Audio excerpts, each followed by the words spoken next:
All right, you guys, looking at a 17-year-old system, looking at replacing both.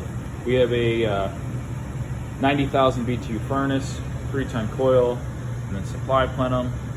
We have a really good air cleaner here, about due for replacement on the filter, but the homeowner buys them himself and put that in.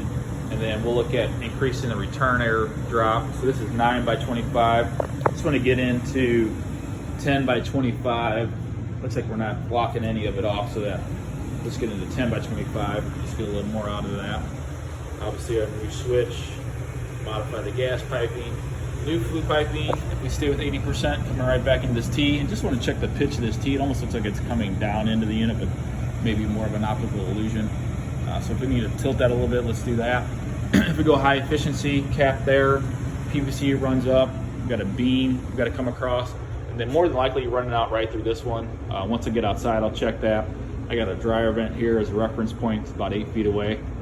Wide open basement. We will look at, if we go back to the humidifier, obviously probably cutting in a little barb tee coming to the drain. That's just coming over and going into the floor drain. And then on the breaker panel, we have a 30 amp Murray, top one here. And then we have louvered doors leading into the mechanical room here, so combustion air is fine if we go with 80%. Got measurements of supplier and return air trunk. We talked about, if we go to humidifier, cutting out this valve here, getting rid of this, and then putting in our ball valve for the humidifier. And clean up this low voltage wiring, obviously. And then there's some dampers that rattle. So trunk line damper here, trunk line damper on the other side. When we have all this out, there may be a request to actually just remove those completely. Just because the one on this side vibrates. So it's been a little bit of a nuisance, and he doesn't really close them, nor should he need to.